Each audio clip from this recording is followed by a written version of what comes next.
देव भगवान अल्लाह, खुदा, ईश आदि नाम एक ही शक्ति के हैं। वो कैसा है, कहां है, कैसे मिलता है, किसने देखा है? ये प्रश्नवाचक चिन्ह पूर्ण रूप से हटाने के लिए अवश्य सुनिए जगत गुरु तत्वदर्शी संत रामपाल जी महाराज के अमृत वचन, सर्व पवित्र धर्मों के पवित्र शास्त्रों के आधार पर। ये आत्मा उसी समय से व्याकुल है जिस समय से ये उस परम पिता के उस सुखमय स्थल से, उस सतलोक से, अमरलोक से बिछुड़ कर आई है, उस परम पिता से दूर हुई है। उसी दिन से इसको आभास हो गया है कि जो सुख मैं छोड़ के आया हूं वो यहाँ नहीं है। उसकी खोज में फिर ये अपनी अटकलबाजी से, जीव सोच से सोचने लगता है, प्रयत्न करता है। जैसे कोई निर्धन है, वो सोचता है कि धनवान सुखी होंगे, धन में सुख होगा। और धनी व्यक्ति को स्वप्न में भी सुख नहीं होता। पुण्यात्माओं, निर्धन को तो ये बात जचे नहीं कि धनवान सुखी नहीं, लेकिन किसी धनवान यानी मायाधारी से मिलकर देखना उसके ऊपर कितनी समस्याओं का पहाड़ होगा, आप सोच भी नहीं सकते। जहाँ माया है वहाँ शीतलता नहीं हो सकती, जहाँ भट्ठी अग्नि की तप रही हो वहाँ शीतलता नहीं हो सकती। ये माया अग्नि की भट्ठी है, इसके निकट बैठकर प्राणी कभी भी शीतलता महसूस नहीं कर सकता। धनी व्यक्ति सोचते हैं कि राजा लोग सुखी होंगे। राजा को सुख स्वप्न में भी नहीं होता। आपको ऐसा लगता है जैसे इसके आगे पीछे बड़ी सेना चलती है, बड़े बड़े अधिकारी सलूट लगा रहे होते हैं, ये महासुखी होगा, कारों में चलते हैं। सपने में भी सुख नहीं है इनको, क्योंकि हमने सुख का पता ही नहीं जो सुख होता है। राजा लोग समझते हैं कि ऊपर के ये देवता लोग सुखी होंगे स्वर्ग आदि में। स्वर्ग के देवता सोचते हैं इंद्र सुखी होगा, जो देवराज है, देवताओं का राजा है। और देवराज सोचता है कि ब्रह्मा विष्णु महेश सुखी हैं। ब्रह्मा विष्णु महेश कहते हम स्वप्न में भी सुख नहीं हमारे को। आपने भगवान विष्णु की कथा पढ़ी होगी, बहुत बार सुनाई है। देवी भागवत प्रथम स्कंद में खुद स्वीकार करते हैं श्री विष्णु जी, ब्रह्मा जी को बता रहे हैं कि मैं अधिकतर समय में तप करता हूँ और तप से अपने बैटरी चार्ज करके सिद्धियाँ प्राप्त करके फिर राक्षसों के साथ युद्ध करता हूँ। कभी मुश्किल से कोई समय मिलता है तो लक्ष्मी के साथ सुखपूर्वक समय बिता पाता हूँ। तो खाक सुख है यहाँ पर। परमात्मा बताते हैं झूठे सुख को सुख कहे, ये मान रया मन मोद, सकल चबीना काल का, कुछ मुख में कुछ गोद।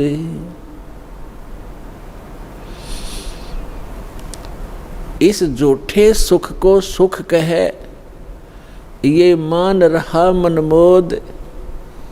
कौन से झूठे सुख को? एक व्यक्ति बता रहा था कि मेरे एक कन्या ने जन्म लिया, जन्म से उस कन्या के गुदा स्थान नहीं था। इसको देखकर मेरे ऊपर पहाड़ टूट गया समस्या का। महा दुखी हो गया मैं। डॉक्टर के यहाँ लेकर गया मेडिकल में। जिस वार्ड में मेरी बेटी को भर्ती किया उसमें ऐसे 3-4 केस और थे। तब मुझे कुछ राहत मिली कि मेरे जैसे और भी दुखी हैं। बताओ इससे क्या लाभ मिला उसको? अपना मन में मान लिया कि चलो और भी दुखी हैं तो मैं भी दुखी हूँ, कोई बात नहीं। क्या वो दुख हल्का हो गया? क्या गुदा स्थान बन गया बेटी का?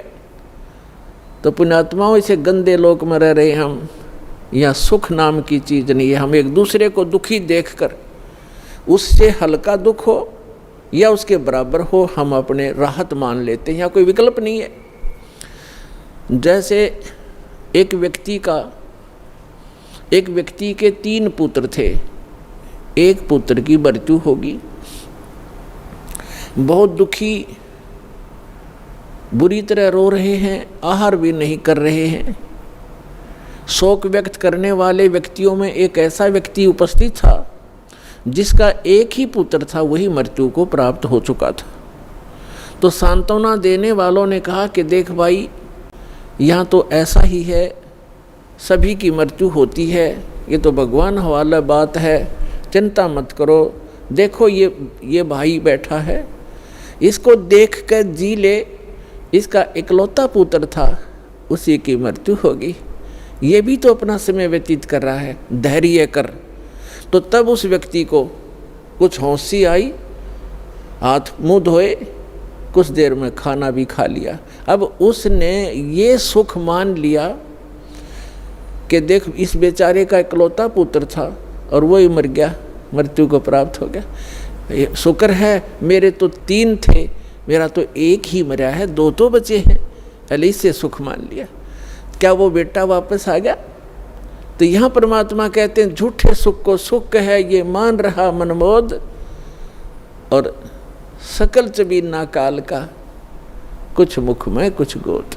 परमात्मा यहाँ क्या बताते हैं, भाई तन दर सुखिया कोई न देखा, जो देखा सो दुखिया हो, उदय अस्त की बात करते हैं, मन सबका किया विवेक का हो, सबका किया विवेक का हो। भाई घाटे बाधे सब जग दुखिया, के गृहस्थी बैरागी हो, लाभ हानि से सब कोई दुखिया, के गृहस्थी बैरागी हो।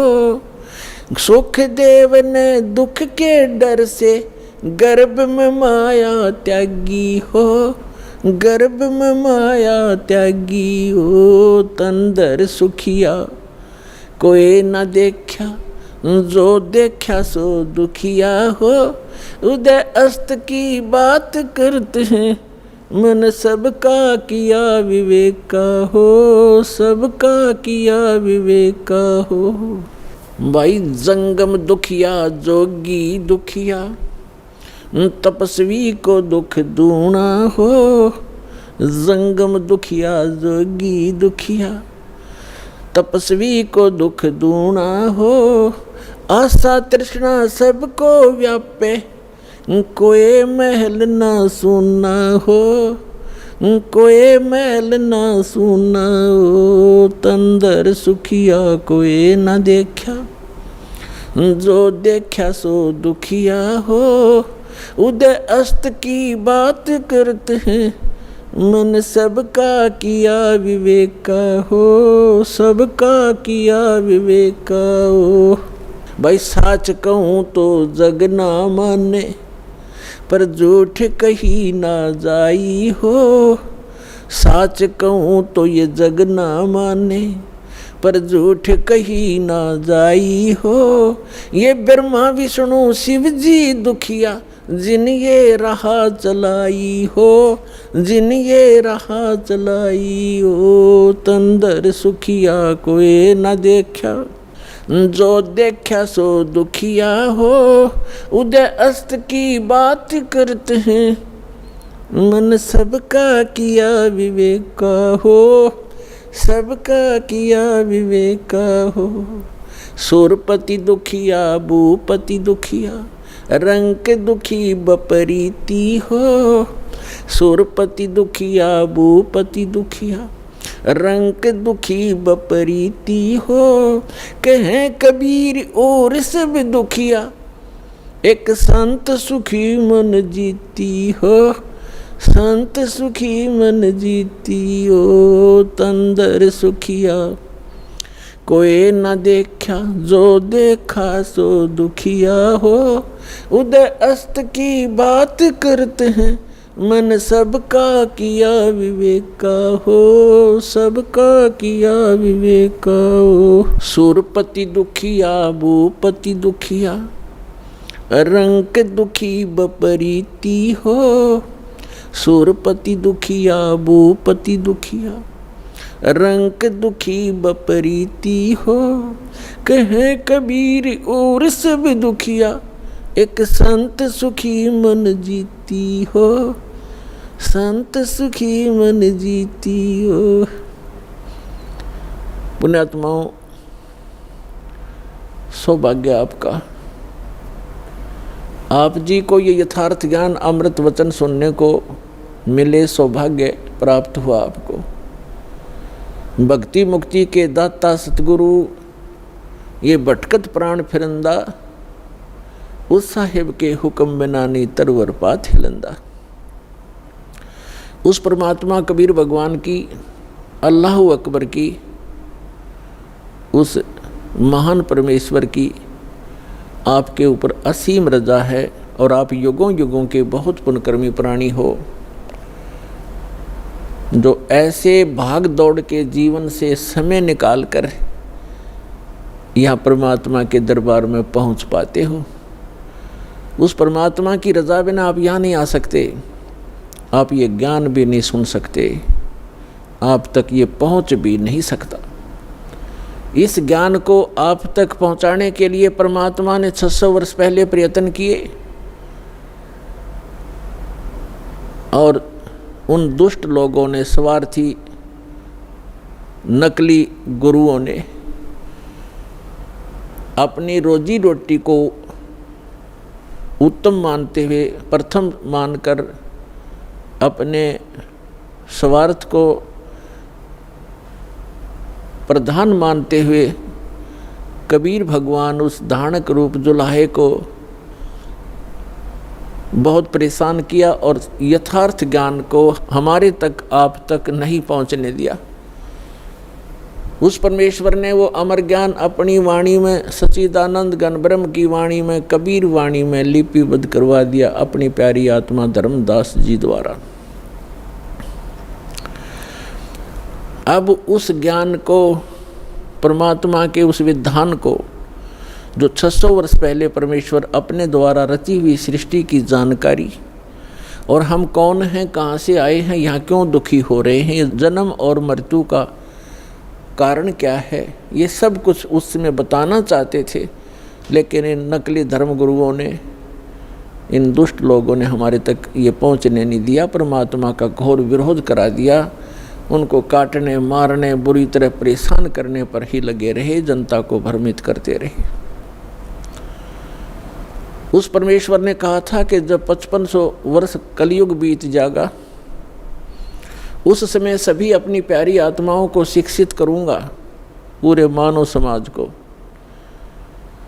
और सदग्रंथों को। ये सभी धर्म के धर्मी अपने धर्म ग्रंथों को सत्य मानते, और जिन गुरुओं को हम शास्त्र विज मानते थे, वो अपने ही सदग्रंथों से अनभिज्ञ थे, अपरिचित थे, अज्ञानी थे, और हम उनको केवल संस्कृत भाषा जानने के कारण उन पर विश्वास किया करते थे कि सभी सदग्रंथ संस्कृत भाषा में हैं, और ये हमारे हिंदू धर्म गुरु संस्कृत भाषा पढ़े हैं, इन्होंने सदग्रंथों को ठीक ठीक जाना होगा, ये सही बता रहे। और उनकी एक दाल गलती रही उस समय कि कबीर जुलाहा है, धानक है, और उस समय संस्कृत पढ़ने का अधिकार केवल ब्राह्मण वर्ग को ही था। इसलिए आम आदमी को ये शंका नहीं बनी, ये विश्वास बना नहीं, ये शंका बनी रही कि कबीर जी अशिक्षित हैं, परमेश्वर कबीर जी अशिक्षित हैं, ये झूठ ही बोल रहे होंगे सदग्रंथों के बारे में, क्योंकि सदग्रंथ हमारे पवित्र वेद, पवित्र श्रीमद् भगवद गीता, पवित्र पुराण आदि आदि ये संस्कृत भाषा में लिपिबद्ध हैं। तो परमात्मा ने ये समय निर्धारित किया था, अपनी प्यारी आत्मा धर्मदास जी से बताया था। और धर्मदास जी ने जब पूछा परमात्मा आज तो बहुत ही धार्मिक व्यक्ति हैं, इनके अंदर धार्मिकता है, बुराइयों की भी त्रुटि है, यानी कमी है, बुराइयां भी कम हैं, न्यून हैं। और 5500 वर्ष जब कलयुग बीतेगा, यानी आज से लगभग 600 वर्ष पश्चात, तो और आप बताते हो कलयुग में मानव की वृत्ति बहुत गिर जाएगी, इनके विचार मलिन हो जाएंगे, चरित्र ठीक रहे नहीं, अविश्वासी कृत घनी बन जाएंगे। तो तब कैसे समझाओगे मेरे मालिक? तब परमेश्वर ने कहा था कि उस समय सबसे पहले मैं इनको शिक्षित करवाऊंगा। परमात्मा कबीर जी कहते हैं ये सब खेल हमारे किए, हमसे मिले सो निश्चय जिए। और फिर जब ये शिक्षित हो जाएंगे तब अपना दास भेजूंगा। तब तो कहा था मैं स्वयं जाऊंगा और उन सदग्रंथों के गूढ़ रहस्यों को जन साधारण को बताऊंगा, लेकिन स्वयं नहीं आए तो दास भेज दिया पुण्यात्माओं उस परम पिता ने।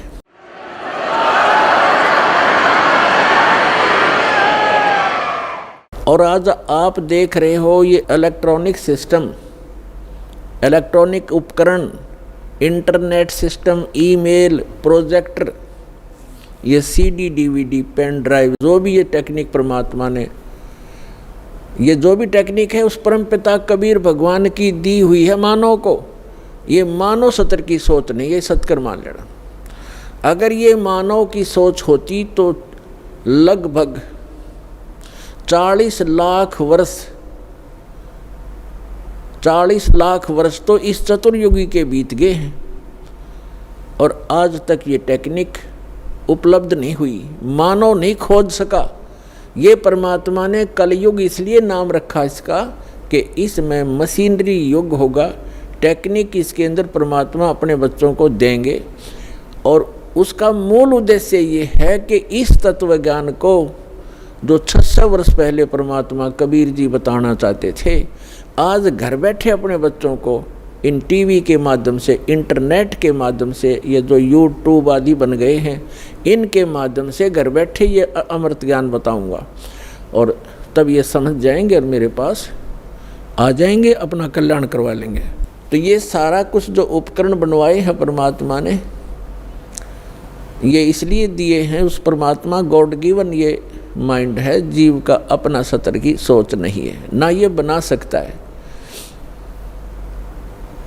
और जैसे अभी इस दास का जन्म हुआ किसान परिवार में, 50 वर्ष पहले जब हम 10-12 वर्ष के थे, हमारे यहाँ जो गेहूं की कनक को निकालते थे उसमें से भूसा अलग और कणक अलग करने के लिए एक 50 मन गेहूं के लिए 1 महीना लगता था। उसके ऊपर बैल घुमाते रहते थे, एक छड़ा बांध के पीछे बैलों के उसको घुमाते रहते थे। कम से कम 1 महीने में जाकर 20 दिन में जाकर के वो बारीक होता था, तब उसको बरसा बरस गेहूं अलग और भूसा अलग करते थे। ऐसी टेक्निक थी उस समय। और उससे पहले तो और उस हमारे समय में तो ऐसे घुमाने वाली चारा काटने की मशीन हाथ से घुमाने वाली लग गई थी, जिसने गंडासा कहते हैं। और उससे पहले हमने देखे हमारे हाथ से ऐसे काटा करते थे, ऐसे। और पीछे जाओगे तो क्या होगा? तो कहने का भाव ये है कि जो आज टेक्निक प्राप्त है ये गॉड कबीर गिवन है, ताकि आप अपने सदग्रंथों को इन प्रोजेक्टर और डीवीडी के माध्यम से रूबरू देख सकें, आँखों देख सकें, फिर मिला सकें अपने। आपके घर उपलब्ध होती हैं ये सभी सदग्रंथ। और दया करी परमात्मा ने के अनुवादित करवा दिया उन्हीं के द्वारा जिनको ज्ञान नहीं था। अनुवाद उनको भाषा आती थी, जैसा भी उन्होंने अनुवाद, जहाँ उनकी बुद्धि काम करना बंद कर गई वहाँ तो गलत कर दिया, और जहाँ साधारण अनुवाद थे उन्होंने कर दिए। कहाँ स्लिप करी उनकी बुद्धि? जैसे श्रीमद् भगवत गीता अध्याय नंबर 7 के मंत्र नंबर 18 में अनुत्तम गति शब्द है। गीता ज्ञान दाता अपने से अन्य परमात्मा के विषय में जानकारी देता है और अपने विषय में भी जानकारी देता है। लेकिन गीतानुवाद करने वालों का दृष्टिकोण यही रहा कि श्री कृष्ण जो है ये सुप्रीम पावर हैं। श्री कृष्ण इज विष्णु, ये विष्णु जी को सुप्रीम पावर मानकर ये मानते रहे कि श्रीमद् भगवद गीता का ज्ञान श्री विष्णु जी ने दिया है श्री कृष्ण रूप में। श्री कृष्ण भी विष्णु ही थे, ये खुद मानते हैं हमारे धर्मगुरु।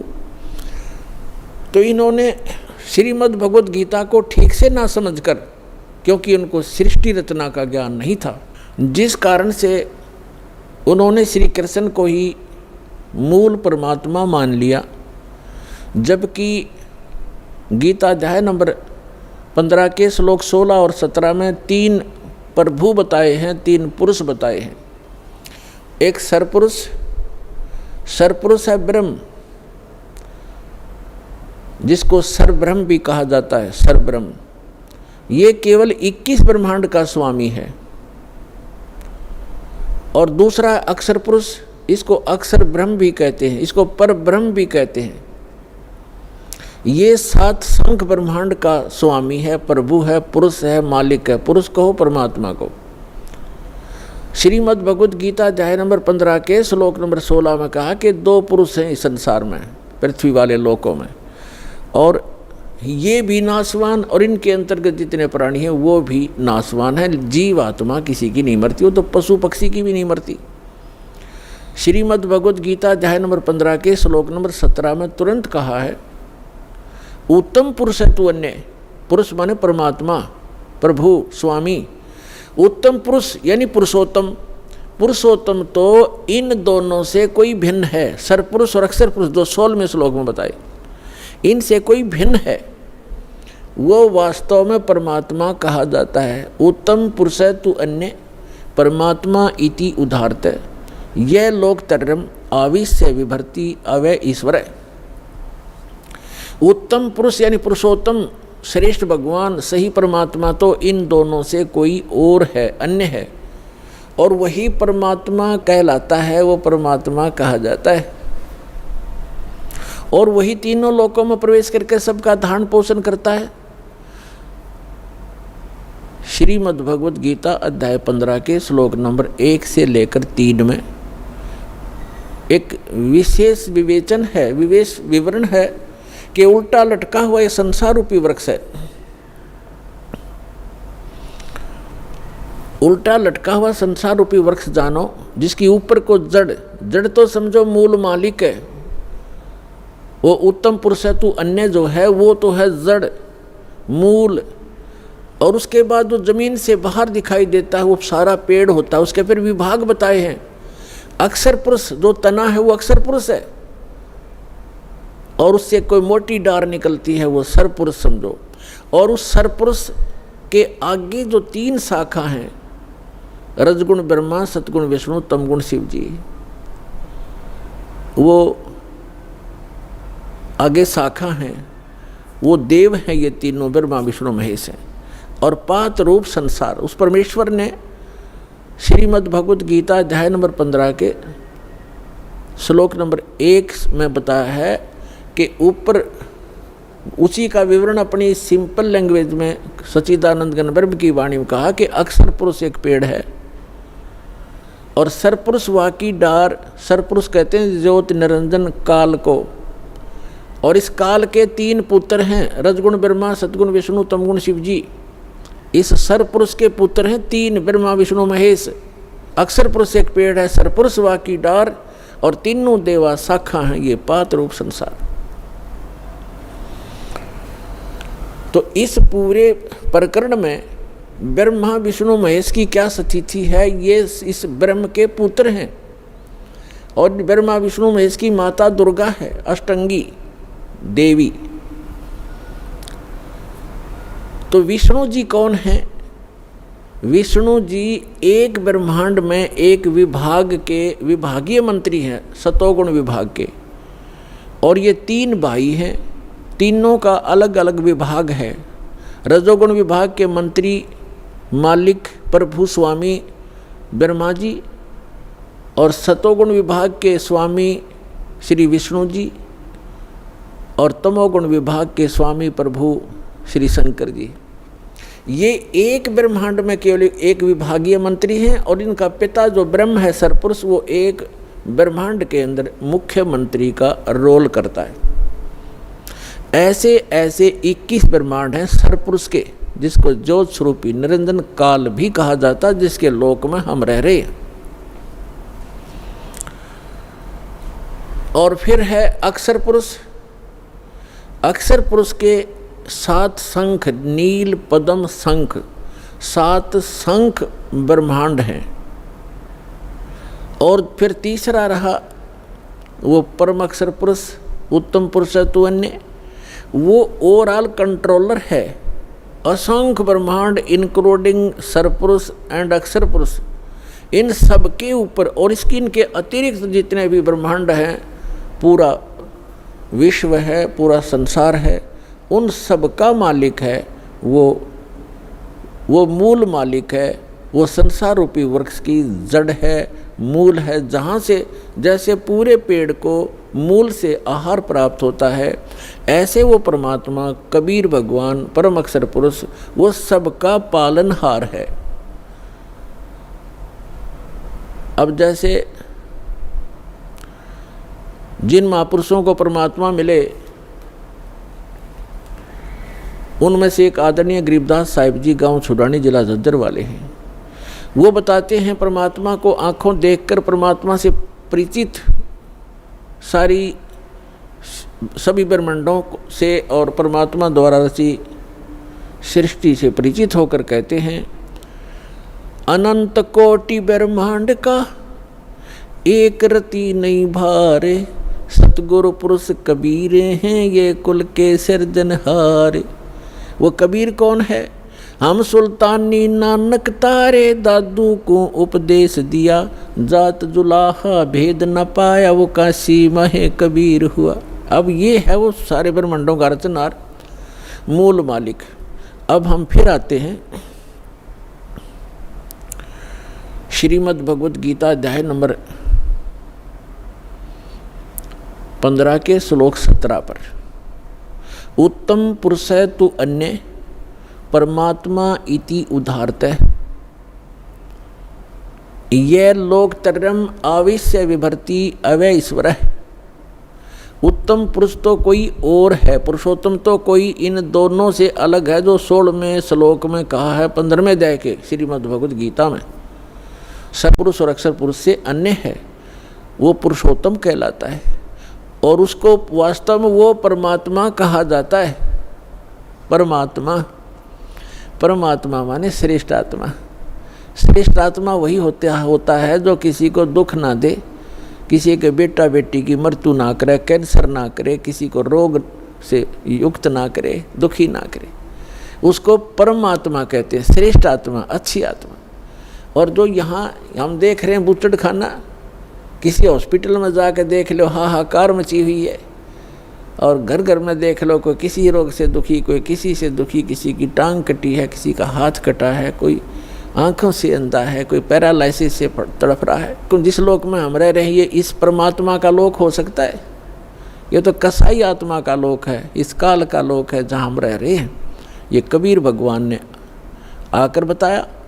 और जिन महापुरुषों को परमात्मा सचखंड लेकर गए अपनी सुखमय स्थान पर, और फिर उनको गवाह बनाकर, साक्षी बनाकर वापस छोड़ा, उन्होंने भी यही बताया कि ये लोक ठीक नहीं, एक स्थान और है जहाँ जाने के बाद जीव फिर कभी लौटकर वापस इस गंदे लोक में नहीं आता, और वहाँ कोई दुख नहीं, वहाँ वर्द अवस्था नहीं, वहाँ मृत्यु नहीं। अब श्रीमद् भगवद गीता अध्याय नंबर 15 के श्लोक नंबर 17 में कहा है कि उत्तम पुरुष तो अन्य परमात्मा इति उदाहरतः, और यह लोकतरम आविश्य विभर्ति अवैश्वर, जो तीनों लोकों में प्रवेश करके वो श्रेष्ठ परमात्मा जो सरपुरुष और अक्षर पुरुष से अन्य है, वो संसार रूपी वृक्ष की मूल है, जड़ है, ऊर्ध्व मूलम अधः शाखम, ऊपर को जो जड़ है वो तो समझो परम अक्षर ब्रह्म है। और यह लोक तरम अविश्य विभर्ति, जो तीनों लोकों में प्रवेश करके सबका धारण पोषण करता है। पूरे पेड़ को मूल से ही परवरिश आहार मिलता है, मूल से उसकी परवरिश होती है। तो पूरा जो मूल है ऊपर परमात्मा है, जो सतलोक में रहता है, वो अक्षर पुरुष, परम अक्षर पुरुष, वो सारी सृष्टि का रचनहार, सर्व उत्पादक प्रभु, वो कबीर साहब है जो काशी में धानक रूप में आए थे। उस परमात्मा ने विधान बना के छोड़ दिया है। उस विधान अनुसार जो चलेगा उसको जैसा भी यहाँ का जो कर्तव्य है, लाभ है, उस अनुसार उसको मिलता रहेगा, उसको उसी प्रकार उसका जन्म मृत्यु होता रहेगा। और इस जन्म मृत्यु से बचने के लिए विधान बनाया है, जो उसको अपनाएगा, उसको अप्लीकेबल कर लेगा, उसका जन्म मृत्यु छूट जाएगा। तो वो जन्म और मृत्यु के छूटने का विधान हमें प्राप्त नहीं हुआ था। परमात्मा ने 600 वर्ष पहले बताने की चेष्टा की, लेकिन हम अशिक्षित होने के कारण हम वंचित रह गए। उसकी पूर्ति करने के लिए परमात्मा ने अब समय दिया है, निर्धारित किया था। अब जो प्रसंग चल रहा है, अब यहाँ कई व्यक्ति श्रद्धालु आपको भ्रमित कर देते हैं कि श्रीमद् भगवद गीता अध्याय नंबर 15 के श्लोक नंबर 18 में गीता ज्ञानदाता कहता है कि मैं लोक वेद के आधार से मैं पुरुषोत्तम प्रसिद्ध हूँ। तो वो भ्रमित करते हैं कि रामपाल इनकम्प्लीट ज्ञान देता है, 17वें श्लोक तक ही बताता है, 18वें में क्यों नहीं बताता कि उसमें खुद कहता है मैं पुरुषोत्तम हूँ। यदि उसको 18वें श्लोक को हम फाइनल माने तो 17वां गलत हो गया, क्योंकि गीता ज्ञानदाता तो ये कहे कि वो पुरुषोत्तमता इन दोनों से कोई अन्य है। और 18वें में क्या कहता है कि मैं गीता ज्ञानदाता कौन है? ये श्री कृष्ण नहीं है। श्री कृष्ण में प्रवेश करके, ये विष्णु नहीं है। श्री कृष्ण कहो चाहे विष्णु को, ये बोलने वाला श्री कृष्ण और विष्णु नहीं है। इनके अंदर इनका पिता जो सरपुरुष है उसने प्रतिज्ञा कर रखी है। 7वें अध्याय के 24-25वें श्लोक में कहा है, वो खुद कहता है गीता ज्ञानदाता कि मैं अपनी योग माया से छुपा रहता हूँ। ये बेबुद्धि मंदबुद्धि के लोग मुझे एज ए कृष्ण मान रहे होंगे, व्यक्ति रूप में प्राप्त खड़ा प्राप्त मान रहे होंगे। मैं कृष्ण नहीं हूँ, मैं व्यक्ति रूप में कभी नहीं आता। मैं अपने 4 अध्याय के 9वें श्लोक में ये कहता है मेरे जन्म और कर्म दिव्य हैं। अब इसके कर्म दिव्य कैसे हैं कि ये सामने आता नहीं, इसने प्रतिज्ञा कर रखी है और ये किसी में प्रवेश करके अपना जो उल्लू सीधा वो कर जाता है। श्री कृष्ण में प्रवेश करके गीता का ज्ञान ये सरपुरुष दे रहा है और ये कहता है कि मेरे अंतर्गत यानी 21 ब्रह्मांड में जितने भी प्राणी हैं उनसे मैं उत्तम हूँ, श्रेष्ठ हूँ, तगड़ा हूँ, मजबूत हूँ, ताकतवर हूँ। इसलिए लोक वेद में मैं पुरुषोत्तम प्रसिद्ध हो रहा हूँ। लोक वेद दंत कथा सुनी सुनाई बातें, इस कारण से मैं पुरुषोत्तम हूँ। 15वें अध्याय के 17वें श्लोक में स्पष्ट कर दिया कि उत्तम पुरुष है तू अन्य, वो तो कोई और है और वही वास्तव में अविनाशी है। दूसरे अध्याय के 17वें श्लोक में कहा है। और दूसरे गीता अध्याय नंबर 2 के श्लोक 12 में, गीता अध्याय नंबर 4 श्लोक 5 और 9 में, गीता अध्याय 10 मंत्र 2 में ये स्पष्ट करता है गीता ज्ञानदाता कि मेरे तो जन्म मृत्यु होते हैं, मैं अविनाशी नहीं हूँ। और दूसरे अध्याय के 17वें श्लोक में श्रीमद् भगवद गीता में कहा कि अविनाशी तो उसको जान जिसने सारे ब्रह्मांड की रचना की, जिसे सारा संसार व्याप्त है। उस अविनाशी को मारने के लिए कोई भी सक्षम नहीं है। और अपने विषय में कहता है कि मेरी तेरी जन्म मृत्यु होती रहती है। लेकिन 18वें अध्याय के 62वें श्लोक में कहा कि अर्जुन तू सर्वभाव से उस परमेश्वर की शरण में जा, उसकी कृपा से तू परम शांति को और सनातन परम धाम को प्राप्त होगा। और श्रीमद् भगवद गीता अध्याय नंबर 15 के श्लोक नंबर 1 से 4 का आशय ये सारांश है कि उल्टा लटका हुआ संसार रूपी वृक्ष है, ऊपर को पूर्ण परमात्मा है, वो सबका धारण पोषण करने वाला, जिससे सबकी उत्पत्ति हुई है, सर्व उत्पादक प्रभु है, ऊपर सतलोक में रहता है। वो संसार रूपी वृक्ष की जड़ है और अक्षर पुरुष ये तना है, सरपुरुष ये काल जो गीता का ज्ञान दे रहा है श्री कृष्ण में प्रवेश करके, ये एक शाखा है, एक मोटी डार है। आगे 3 शाखा है, ब्रह्मा विष्णु महेश समझो, और पात रूप संसार। तो ये स्वयं बताना चाहता है। फिर गीता अध्याय नंबर 15 के श्लोक नंबर 1 से 4 का सारांश है कि उल्टा लटका हुआ संसार रूपी वृक्ष है और जो इन सभी विभागों को बताता है। जैसे 4थे अध्याय के 32 और 34 श्लोक में बताया है कि सच्चिदानंद घन ब्रह्म ने, यानी ब्रह्मणे मुखे, ब्रह्मणे माने सच्चिदानंद घन ब्रह्म के मुख से उच्चरित वाणी में ये तत्व ज्ञान विस्तार से कहा गया है। जो यज्ञों के बारे में, यज्ञ माने धार्मिक अनुष्ठानों के विषय में जो जानकारी है विस्तार से कही गई है। और चौथे अध्याय के 34वें श्लोक में कहा कि उस ज्ञान को तत्वदर्शी संतों से जाकर समझ। गीता ज्ञानदाता कहता मैं नहीं जानता उस तत्व ज्ञान को, नहीं तो एक अध्याय और लिख देता 19वां कि वो तत्व ज्ञान ये सुन ले, इसमें लिखता हूँ। वो तत्व ज्ञान से परिचित नहीं है। चौथे अध्याय के 34वें श्लोक में गीता जी में कहा है कि उस ज्ञान को जो सच्चिदानंद घन यानी परम अक्षर ब्रह्म अपने आप अपने मुख कमल से बोलता है आकर के, उसकी अमृतवाणी में लिपिबद्ध किया जाता है, कबीर वाणी में, वो तत्व ज्ञान है। चौथे अध्याय के 34वें श्लोक में कहा गीता जी में, उस ज्ञान को तू तत्वदर्शी संतों के पास जाकर समझ। उनको दंडवत प्रणाम करने से, कपट छोड़कर नम्रतापूर्वक प्रश्न करने से वो तत्वदर्शी संत तुझे तत्व ज्ञान का उपदेश करेंगे। इसे सिद्ध होगा। यहाँ गीता अध्याय नंबर 15 के श्लोक नंबर 1 में वो भी कंसेप्ट क्लियर कर दिया कि वो तत्वदर्शी संत वो होगा जो उल्टे लटके हुए संसार रूपी वृक्ष के सभी विभाग बता देगा। जैसे परमेश्वर स्वयं आते हैं, वो तत्वदर्शी संत की भूमिका भी करते हैं। भगवान तो वो होते ही होते हैं। कबीर साहब कहते हैं अक्षर पुरुष एक पेड़ है, सरपुरुष वा की डार, निरंजन वा की डार, और तीनों देवा शाखा हैं, ये पात्र रूप संसार। तो जड़ कौन है? वो जड़ की ऑप्शन छोड़ के परमात्मा, क्योंकि अपने इस दास को भेजा है कि जड़ ये कबीर साहब है, वो अल्लाह अकबर है, वो परम अक्षर ब्रह्म है जो जड़ है उस सारे संसार की। तो यहाँ ये भी बताया कि उस उल्टे लटके हुए संसार रूपी वृक्ष के सभी विभागों से जो परिचित है, स वेदविद, वो वेद के तात्पर्य को जानने वाला अर्थात तत्वदर्शी संत है। उसके पश्चात परमेश्वर के चौथे अध्याय के 4 श्लोक में लिखा है, तत्वदर्शी संत की प्राप्ति के उपरांत परमेश्वर के उस परम पद की खोज करनी चाहिए जहाँ जाने के बाद साधक लौटकर कभी संसार में नहीं आते, और जिस परमेश्वर ने सारे ब्रह्मांडों की रचना की है, और केवल उसी की भक्ति करो। गीता ज्ञानदाता अपने से अन्य उस पुरुषोत्तम परम अक्षर ब्रह्म की भक्ति करने के लिए कहता है, जिससे आपकी जन्म और मरण छूटेगा। 7वें अध्याय के 29वें श्लोक में गीता ज्ञानदाता कहता है कि मेरे इस ज्ञान का जो आश्रय कर लेता है, यानी तत्वदर्शी संत की जो खोज कर लेता है और तत्व ज्ञान से जो परिचित हो जाता है, जरा मरण मोक्षाय यतन माम आश्रित यतंती ते ये तत्ब्रह्म विदु कृत्स्नम अध्यात्म अखिल च कर्मम कर्मम च अखिलम। इसका अर्थ ये है, गीता ज्ञानदाता कहता है कि मेरे इस ज्ञान को जो आधार मान के तत्वदर्शी संत की खोज कर लेता है, वो व्यक्ति केवल वो उस तत्ब्रह्म से और सारे आत्म ज्ञान से और सभी कर्मों से परिचित हैं, जो जरा और मरण से छूटने के लिए ही प्रयत्न करते हैं। जरा माने वृद्ध अवस्था का दुख और मरण माने मृत्यु। इस बुढ़ापे के दुख और मृत्यु के दुख से जो छूटने के प्रयत्न कर रहे होते हैं, वे उस तत्ब्रह्म से परिचित हो चुके हैं और मेरे इस ज्ञान का आश्रय कर लिया है। उन्होंने तत्वदर्शी संत की खोज कर ली है। वो तत्ब्रह्म से परिचित हैं, सारे आत्म ज्ञान से परिचित हैं और यहाँ सब कर्मों से परिचित हैं।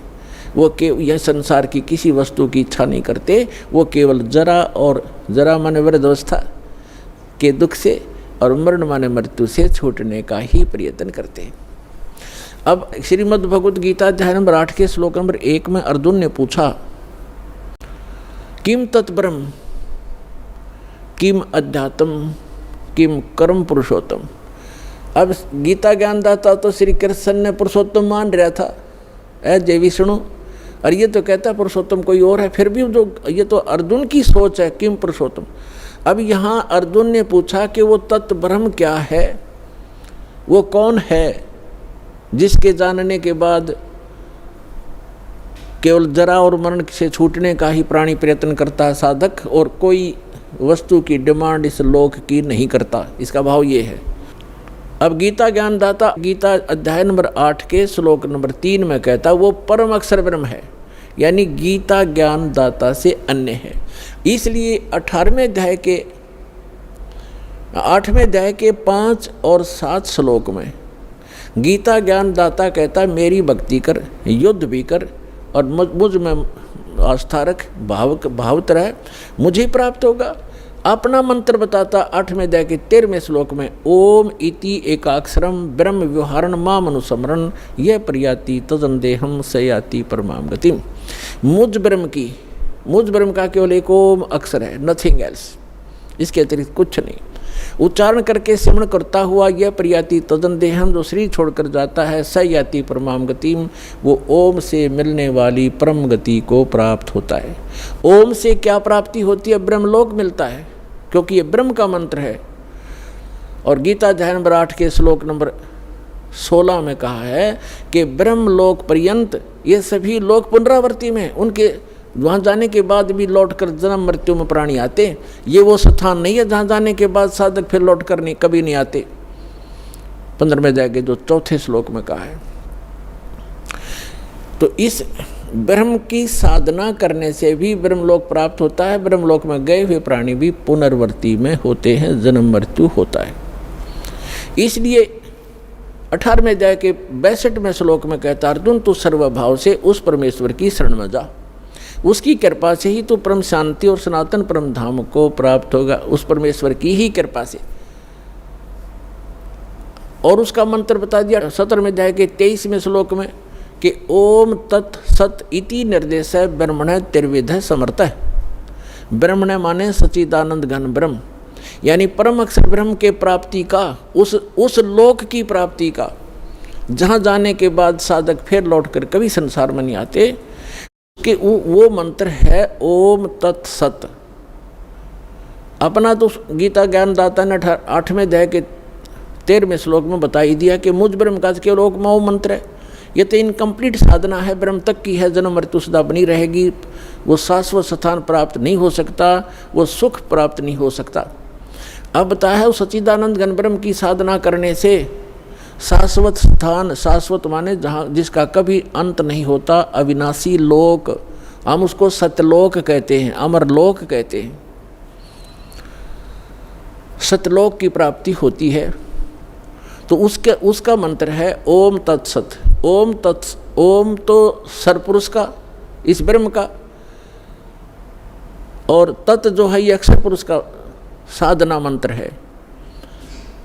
और सत तत् ये सांकेतिक है, तत् नहीं, ये अन्य मंत्र है, ये कोड वर्ड है, सांकेतिक शब्द है। और सत ये परम अक्षर ब्रह्म का साधना मंत्र है, वो कोड वर्ड है। ओम तत्सत ये शब्द नहीं है, ये मंत्र नहीं है, ये अन्य मंत्र हैं जो इस विश्व में दास के पास उपलब्ध है और किसी के पास नहीं है। यदि इस दास से वो मंत्र प्राप्त करके कोई स्वयंभू संत बनकर ये प्रदान करता है, वो अपना जीवन नाश कर रहा है, और जिनको वो नाम दे रहा है वो अधिकारी नहीं है। जैसे अनअधिकारी से बनवाया हुआ लाइसेंस या पासपोर्ट समय पर धोखा देगा और दंडित होना पड़ेगा, तो उस व्यक्ति को ऐसा समझ लेना, यदि कोई ऐसा जालिम व्यक्ति ऐसे जागरूक समय में भी ये प्रयत्न कर रहा हो, तो वो उसको भी प्रार्थना करना कि अपना जीवन नाश ना करे, भगवान का द्रोही है तू, और इन जीवों का नाश मत कर, काल के दूत का काम मत कर। और वो नहीं माने तो अन्य भाई बहनों को जरूर बताने की चेष्टा करना, झगड़ा नहीं करना, क्योंकि ये मार्ग झगड़े का नहीं है। हमारा फर्ज है बताने का, समझाने का, और ना माने कुएं में पड़े तो भाई जानबूझ। परमात्मा फिर कहते हैं कि जानबूझ साची तजय करे झूठते ने, ताकि संगत है प्रभु सोपन में बिना दे। और फिर परमात्मा कहते हैं कर दीपक कुआ पड़े फिर काहे की कुशलात। हाथ में दीपक टॉर्च ले रहा है और फिर कुएं में गिरने लग रहा है, तो वो होश में नहीं है वो व्यक्ति, कोई शराब वगैरह पी रखी है उसने, तो वो मूर्ख है, वो फिर अपनी करनी आप पावेगा, आप निर्दोष हो जाओगे। उनको एक बार प्रार्थना अवश्य करना कि ये व्यक्ति जो आप गुरु बनाए बैठे हो, ये गुरु ठीक नहीं है, ये अधिकारी नहीं है। तो इस तरह का अगर कोई स्वयंभू संत बनेगा तो उसको अनधिकारी है, वो डुप्लीकेट जाली लाइसेंस और पासपोर्ट बना रहा है, क्योंकि इस मंत्र के आधार से ये हमारा यहाँ का पासपोर्ट है, जिसके आधार से हम सवलोक जाएंगे, सतलोक जाएंगे। और इसका पता चलेगा जब मृत्यु के बाद जब जाएंगे प्लेटफार्म पर इसको लेकर के, वो सुविधा तो मिलेगी नहीं, सजा और मिलेगी, दंडित कर दिए जाएंगे। तो जो प्रसंग चल रहा है हम उसी पर आते हैं कि उस सच्चिदानंद घन ब्रह्म के पाने का इस 3 मंत्र के जाप का प्रावधान है, निर्देश है, डायरेक्शन है, नथिंग एल्स। निर्देश माने फाइनल फैसला है, आदेश भी और निर्देश यानी ये दिशा भी दे दी। अब उस परमात्मा की भक्ति से पूर्ण मोक्ष होगा और शाश्वत स्थान प्राप्त होगा, जहाँ जाने के बाद साधक फिर लौटकर कभी संसार में नहीं आते। अब जो प्रसंग चला था कि 7वें अध्याय के 18वें मंत्र में गीता ज्ञान दाता कहता है, वैसे तो ये प्रकरण चलता है 7वें अध्याय के प्रथम मंत्र से ही, और उसमें कहता है गीता ज्ञान दाता कि अर्जुन मैं तुझे ऐसा ज्ञान सुनाऊंगा जिसके जानने के बाद कुछ भी जानना शेष नहीं रहेगा। तो गीता अध्याय नंबर 7 के श्लोक नंबर 12 से लेकर 15 तक स्पष्ट कर दिया है, इन तीनों गुण रजगुण ब्रह्मा सतगुण विष्णु तमगुण शिव जी की जो साधना करते हैं वो राक्षस स्वभाव को धारण किए हुए मनुष्यों में नीच दूषित कर्म करने वाले मूर्ख हैं। अपने आत्माओं ये दास नहीं कह रहा, अपने सदग्रंथ और इनमें लिखा इतिहास कह रहा है। तीनों गुण रजगुण ब्रह्मा सतगुण विष्णु तमगुण शिव जी हैं। ये बहुत बार प्रमाणित भी किया है। और वैसे भी आप श्रीमद् देवी भागवत सचित्र मोटा टाइप 3रा स्कंद 123 पृष्ठ गीता प्रेस गोरखपुर से प्रकाशित में पढ़ सकते हैं, जिसमें स्वयं विष्णु जी स्वीकार करते हैं अपनी माता की स्तुति करते हुए कि तुम शुद्ध स्वरूपा हो, ये सारा संसार तुम्ही से उद्भासित हो रहा है। मैं ब्रह्मा और शंकर यानी विष्णु जी कह रहे हम तीनों नासवान हैं, हमारी जन्म मृत्यु होती है, तुम ही नित्य हो। फिर भगवान शंकर कहते हैं कि यदि ब्रह्मा जी आपके पुत्र हैं तो मैं भी आपका पुत्र हूँ, मैं तमोगुण हूँ, तीनों गुणों से उत्पन्न हम ब्रह्मा विष्णु महेश रजगुण ब्रह्मा सतगुण विष्णु तमगुण शिव जी केवल नियमित कार्य यही करते हैं। और मार्कंडेय पुराण गीता प्रेस गोरखपुर से प्रकाशित सचित्र मोटा टाइप के 123 पृष्ठ पर कहा है, मार्कंडेय जी बता रहे हैं कि यही 3 देवता हैं और यही 3 गुण हैं और ये ब्रह्म की प्रधान शक्तियां हैं। ब्रह्म माने सर्वपुरुष इस काल की ये प्रधान शक्तियां हैं, ये तीनों इसके मंत्रियां हैं और यही 3 देवता हैं, यही 3 गुण हैं, रजगुण ब्रह्मा सतगुण विष्णु तमगुण शिव जी। और एक मुंबई से प्रकाशित है एक खेमराज श्री कृष्णदास प्रकाशन मुंबई से, उसके 3रे स्कंद में लिखा है, शंकर भगवान खुद कहते हैं कि यदि आप हमारे ऊपर दया युक्त हैं, हे माता मुझे तमोगुण क्यों बना दिया, विष्णु जी को सतोगुण क्यों बना दिया, ब्रह्मा जी को रजोगुण क्यों बना दिया। इति सिद्धम रजगुण ब्रह्मा सतगुण विष्णु तमगुण शिव जी है।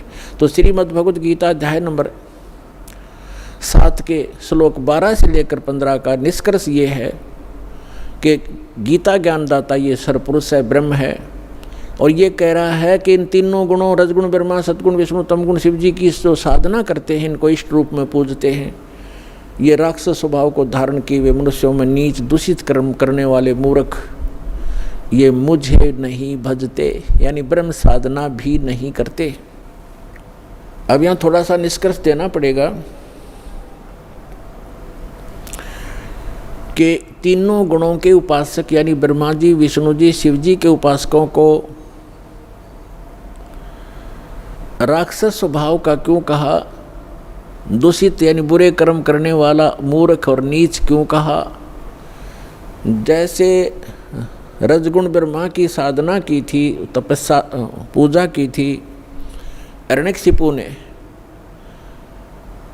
और ऐसा दुर्बुद्धि प्राणी स्वयंभू भगवान बन गया, अपने पुत्र प्रहलाद का शत्रु बन गया, ऐसे कैर ढाए उस प्यारी आत्मा पर, कुत्ते वाली मौत मारा गया, असुर स्वभाव राक्षस कहलाया। कहते हिरणाकुश छाती तड़वाई और ब्राह्मण बाणा कर्म कसाई। ब्राह्मण माने भक्त कर्म तो दिखे तो भगत साधना करता, और ऐसे कर्म करे, कहर तोल दिया उस बालक के ऊपर, अपने पुत्र पर, इन मान बढ़ाई के भूख्यान। तो इससे दुष्ट और कौन होगा? नीच दूषित कर्म करने वाला मूर्ख। ये जल्लाद के काम करे, उसने अपने पुत्र का दुश्मन बन बैठा और अपनी अंत में दुर्गति को प्राप्त हुआ, राक्षस कहलाया। कहते हिरणाकुश छाती तुड़वाई और ब्राह्मण बाणा और कर्म कसाई। फिर भगवान तमोगुण शिव की पूजा की थी रावण ने, और किस संज्ञा को प्राप्त हुआ खूब आपको पता है। और कैसे दूषित कर्म किया, एक पर नारी को उठा लाना सूरवीर का काम होता है दुर्भावना से, और कैसे जुल्म करने चाहे, अंत में कुत्ते वाली मौत मरा और राक्षस कहलाया, जो तमोगुण भगवान शंकर का उपासक था। एक भस्मागिरी नाम का शिव का उपासक, तमोगुण शिव का साधक, अंदर में दोष लिए हुए भगवान शिव के महल के सामने कैलाश पर्वत पर ऊपर को सिर नीचे को पैर करके सिरासन पर 12 वर्ष तक तपस्या करता रहा, हठ योग करता रहा। उसने वहाँ पर धरना दे दिया।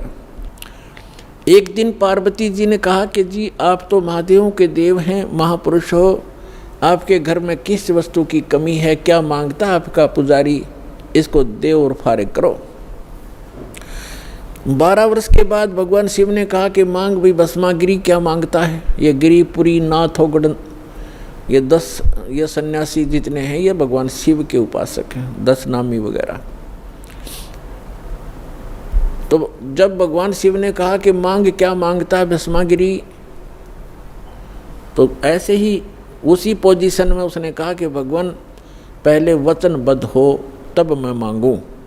भगवान शंकर ने कहा, सोचा ले मांग लेगा जो मांगेगा, भगत है क्या मांगेगा, ये कोई सिद्धि ले लेगा छोटी मोटी।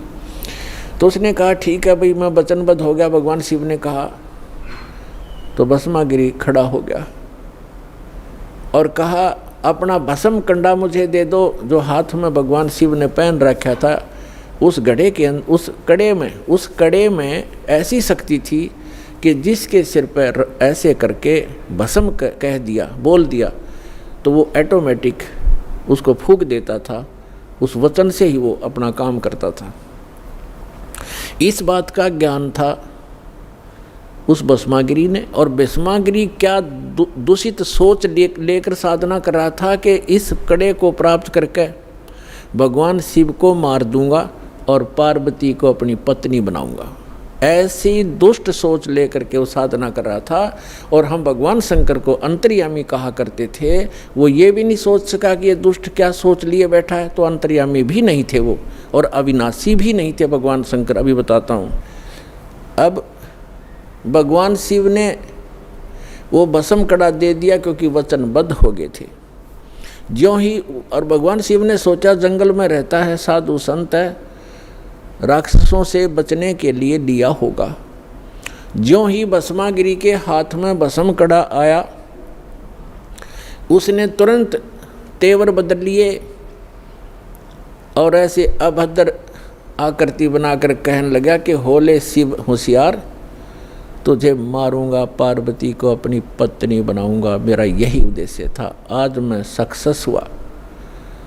यूं कह करके जो ही भगवान शिव की तरफ वो चला तो भगवान शिव ने वहाँ से खखाट उठा दिया, यानी बहुत तेज स्पीड से दौड़ा। आगे आगे भगवान और पीछे पीछे पुजारी। पुण्यात्माओं, अब गीता अध्याय नंबर 17 के श्लोक नंबर 12 से 15 में इनको ये संज्ञा दी गई है कि राक्षस स्वभाव को धारण किए मनुष्यों में नीच दूषित कर्म करने वाले मूर्ख। अब इससे दुष्ट कर्म और क्या होगा? जिसको इष्ट रूप में पूज रहा उसकी पत्नी पर बदनीयत है उस व्यक्ति की, अपनी माँ के ऊपर बुरी नज़र किए हुए वो पापी आत्मा भस्मागिरी। तो फिर वो भगवान शिव भाग रहे हैं। देखो भगवान शिव अविनाशी भी नहीं थे, अगर अविनाशी होते तो भागते ही नहीं, उस शस्त्र ने काम करना ही नहीं था। तो ये अविनाशी भी नहीं थे, अविनाशी थे कबीर परमात्मा। उनका सुनाएंगे कथाएं, उनको तलवारों से काट दिया फिर भी नहीं कटे।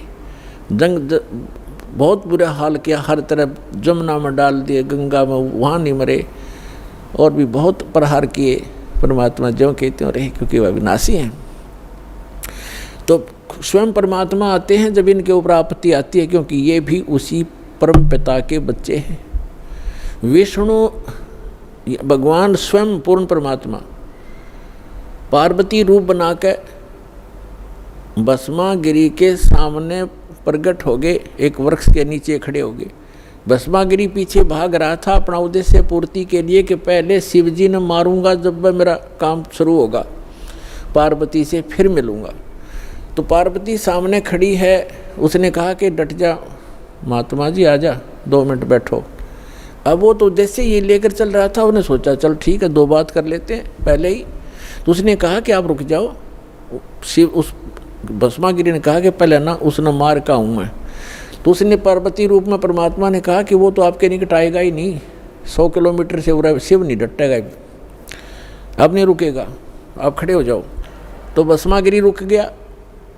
तो वहाँ भगवान ने पार्वती रूप में कहा कि कुछ डांस डूंस करके दिखा ताकि मैं प्रसन्न हूँ तेरे से। तो भस्मागिरी ने कहा कि मैं डांस नहीं जानता हूँ, नाचना नहीं आता है, क्योंकि मैं साधु संत फकीर हूँ, मैंने कभी ऐसा डांस सीखा नहीं।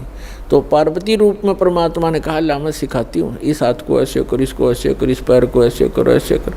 वो तो पागल मस्त हो लिया था बकवादों में, वह जैसे कह रहे हैं वैसे करें। जब सिर पा लिया ना वो कड़े वाला हाथ, जब कह दिया भस्म वही मर गया, भस्म हो गया, राख होगी इसकी, जल गया।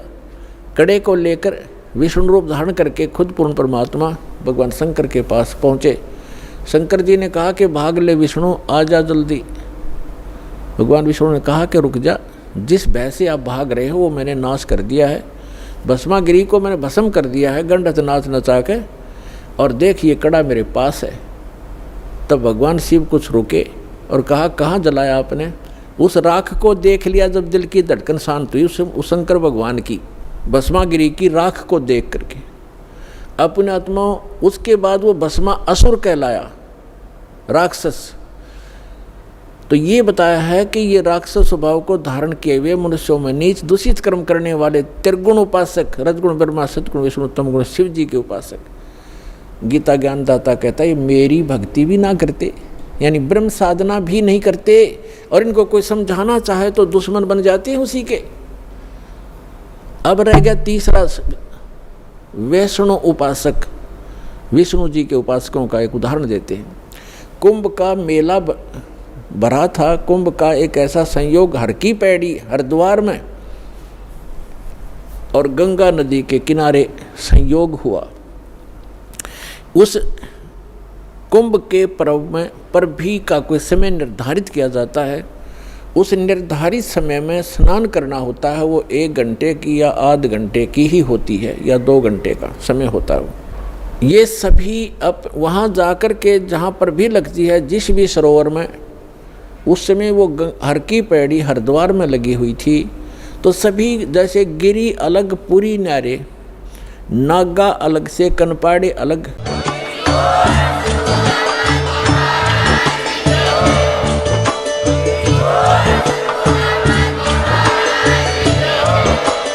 आप सुन रहे थे जगत गुरु तत्वदर्शी संत रामपाल जी महाराज जी के मंगल प्रवचन। अधिक जानकारी के लिए विजिट कीजिए हमारी वेबसाइट www.jagatgururampalji.org। संत रामपाल जी महाराज जी के शुभ आशीर्वाद से पूरे विश्व भर में 500 से भी ज्यादा नाम दीक्षा केंद्र हैं, जिन पर संत रामपाल जी महाराज जी द्वारा ऑनलाइन निशुल्क नाम दीक्षा दी जा रही है। अपने नजदीकी नाम दीक्षा केंद्र का पता करने के लिए संपर्क करें 8222880541।